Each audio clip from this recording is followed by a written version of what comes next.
तो पार्ट 13 की शुरुआत वहीं से होती है जहां पिछला एपिसोड खत्म हुआ था। बटलर काले जैकेट और हेलमेट लगाकर डिलीवरी मैन बनकर दोही के ऑफिस चला आता है, जहां मिशन तो उसके सर पे खींचकर एक लैपटॉप दे मारती है। बटलर तो यहाँ गुआन को देखने के लिए आया था, पर बेकार में ही उसे मार पड़ गई। अब बटलर का ये बेवकूफाना हरकत देखकर गुआन तो उस पे गुस्सा करने लग जाता है और कहता है कि तुम्हारी वजह से ही सब कुछ हो रहा है। तुमने मुझे द बॉडीगार्ड वाली मूवी दिखाकर कहा था कि मैं दोही को लाइक करता हूँ, पर अभी मुझे सच में समझ नहीं आ रहा कि मेरे साथ हो क्या रहा है। जब भी मैं दोही को देखता हूँ मेरा दिल, गुआन ने इतना कहा ही था कि दोही मिशन के साथ यहाँ पर पहुँच जाती है, जहाँ मिशन बटलर से माफी मांगती है गलती से उसे मारने के लिए। देन एक्सप्लेन करने लग जाती है कि अगर मिस्टर फोक्यू अगर ऐसे अजीब कपड़े पहनकर नहीं आते तो मुझे मिसअंडरस्टैंडिंग नहीं होती। तो बटलर उसे अपना नाम सही से बताने लग जाता है कि मेरा नाम पार्क फोक्यू है, लेकिन मिशन तो उसे बार बार मिस्टर पार्क फोक्यू बुलाने लग जाती है। जो बटलर को गुस्सा आता है तो वो उसे अपना नाम क्लियर और लाउडली बताने लग जाता है। जो मिशन तो उसे डायरेक्टली FU बोल देती है। जो बटलर को तो बहुत गुस्सा आता है, लेकिन गुआन उसे संभाल लेता है। तो दोही उसे कंपेंसेट करने की बात करती है। मिशन उसे पैसों का कवर देने जा ही रही थी, लेकिन गुआन कह देता है कि इसकी कोई जरूरत नहीं है। ये कहकर बटलर को पीछे खींच लेता है। तभी हम देखते हैं कि किलर ऑफिस में भी आ चुका था, एक क्लाइंट बनकर। अभी भी उसने अपने फेस पर मास्क लगाया हुआ था और दोही और गुआन को देखने के बाद मिस्टर जिन के साथ मीटिंग करने के लिए चला जाता है। इसके बाद गुआन दोही को लेकर मिराई ग्रुप में आता है, जहाँ नोसुक ने बोर्ड मीटिंग बुलाई थी।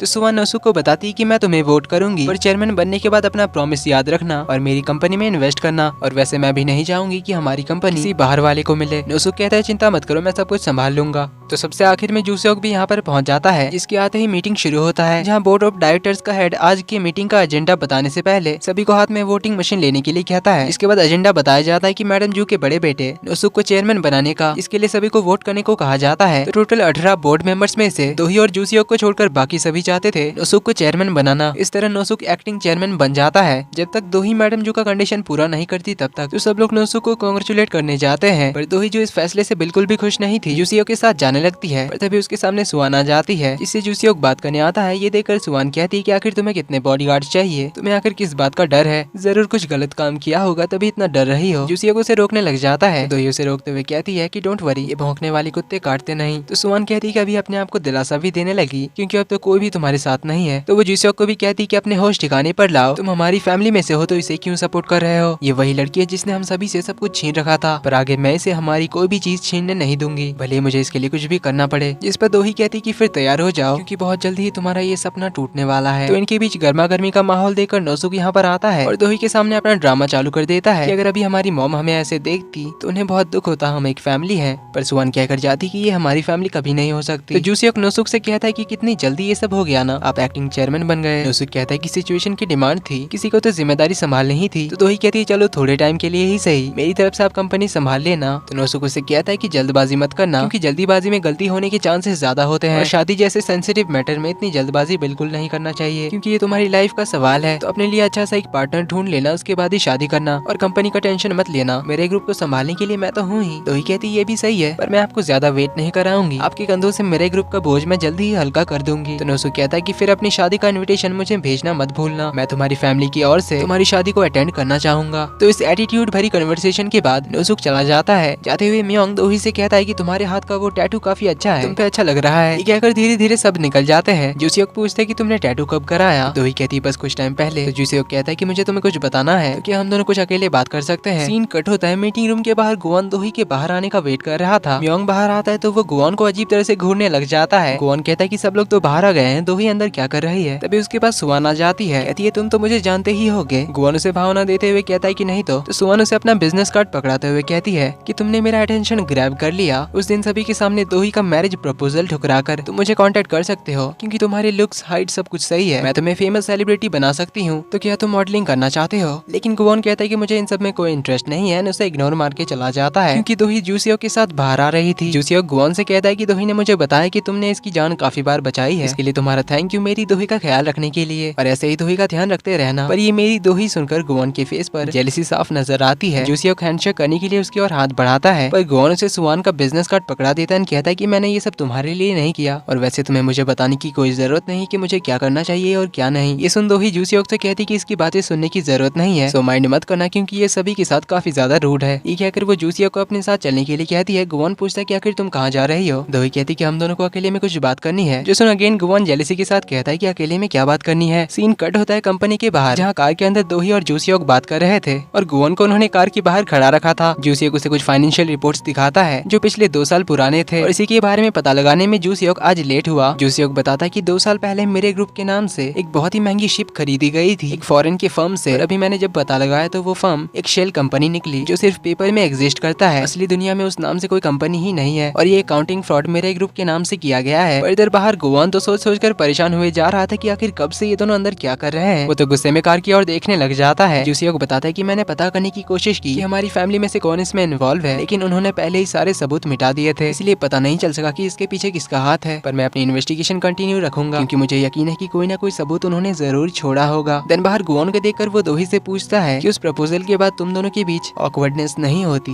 दोही कहती है नहीं तो हम बस काम कर रहे हैं। तो जूसियोक अब बाहर निकल जाता है। दोही उसे थैंक यू कहती है उसका साथ देने के लिए। जूसियोक कहता है तुम्हारे लिए कुछ भी। जो सुन गुवोन तो चिढ़ते हुए कहता है कि तुम्हारे लिए कुछ भी, माय फुट। देन जूसियोक को गुस्से वाली लुक देकर कार में बैठ जाता है। गुवोन सीक्रेटली मिरर में दोही को देखने लग जाता है। जो दोही को पता चल जाता है तो वो कहती है क्या बात है, बताओ मुझे क्यों घूर रहे हो। गुवोन बहाने मारने लग जाता है कि मैंने कब तुम्हें देखा, जिस पर दोही कहती है कि इंसान को पता चल जाता है जब कोई उन्हें देख रहा होता है। गुवोन कहता है सपना देख रही हो क्या। तो दोही कहती कि मुझे अब तुम्हारी किसी भी चीज में इंटरेस्ट नहीं है, तुम चाहे जो करो मुझे कोई फर्क नहीं पड़ेगा। गुवोन कहता है ये तो अच्छी बात है, मुझे भी कोई शौक नहीं है। तो इसके बाद दोही वो सारे फ्रॉड के सबूत लेकर अपने लीगल एडवाइजर को दिखाने ले जाती है। अटॉर्नी बताता है कि फ्रॉड तो हुआ है पर इतने सबूत काफी नहीं होंगे, इसलिए तुम्हें कुछ सॉलिड एविडेंस लाने पड़ेंगे, तभी हम कुछ लीगल एक्शन ले सकते हैं। पर लॉयर उसे सजेस्ट करता है कि वो नोसुक के पीछे ना पड़े क्योंकि वो बहुत ही पावरफुल पर्सनैलिटी है और उसके खिलाफ सबूत ढूंढना अपनी जान को खतरे में डालने जैसा होगा। पर दोही ने तो सबूत ढूंढने का सोच लिया था। इसके बाद जाती है वो पुलिस स्टेशन। गुवोन के बताए हुए किलर की स्केच के जरिए अभी तक पुलिस वाले उसे पकड़ नहीं पाए थे क्योंकि उस बंदे का फेस उनकी सिटी के किसी भी इंसान के आईडी से मैच नहीं करती, जिस पर दोही कहती कि अब शायद मुझे ही शिकार बनना पड़ेगा उस किलर को ढूंढने के लिए। गुवोन बाहर आकर पूछता है कि शिकार से तुम्हारा मतलब क्या था। दोही बताती है कि अगर मैं शिकार बनने की एक्टिंग करूं तो वो किलर मुझे दोबारा से मारने की कोशिश करेगा और उसे हम पकड़ सकेंगे, जिससे हमें असली मास्टरमाइंड का पता चलेगा कि कौन मुझे मारना चाहता है। गुवोन उसे एडवाइस करता है कि तुम्हें जल्दबाजी नहीं करनी चाहिए। इस पर दोही कहती कि मेरे पास टाइम भी नहीं है, या तो मुझे उस किलर का पता लगाना पड़ेगा वरना मैं खुद ही उसके हाथों मारी जाऊंगी। लेकिन एक और बात है जो मैं कहना तो नहीं चाहती, पर तुम एक काफी अच्छे बॉडीगार्ड हो। जो सुन अपना गुवोन तो काफी खुश हो जाता है और फिर से अपने ओजी बॉडीगार्ड के रोल में आ जाता है। तो इसके बाद दोही जाती है अपने ब्लाइंड डेट के पास जो था प्रोसिक्यूटर चोई, जो आते ही दोही से फ्लर्ट करने लग जाता है। दोही से हैंडशेक करते हुए कहता है कि इट्स माय ऑनर कि आखिरकार मैं आपसे मिल पाया। अब उसने दोनों हाथों से दोही का हाथ पकड़ा हुआ था। ये देखकर तो गुवोन को काफी गुस्सा आ रहा था और उसे ये चोई बिल्कुल भी अच्छा नहीं लगता और उसकी हरकतें तो गुवोन को एकदम छपरी जैसी लगती है। तो अब गुवोन इस चोई को झेल पाएगा या नहीं और दोही के साथ इसकी बात आगे कैसे बढ़ेगी देखेंगे हम अगले पार्ट में। तो इन वीडियोस को मैं शॉर्ट इसीलिए बना रहा हूँ क्योंकि ये ड्रामा अभी ऑनगोइंग है। पूरा एपिसोड अगर एक वीडियो में एक्सप्लेन किया तो वीडियोस बार बार ब्लॉक हो रही है, इसीलिए मैं एक एपिसोड को 3 या 4 पार्ट्स में एक्सप्लेन कर रहा हूँ ताकि वीडियो ब्लॉक होने का कोई इशू ना हो। तो बस थोड़ा सा वेट करना, कुछ ही देर में पार्ट 14 भी आ जाएगा।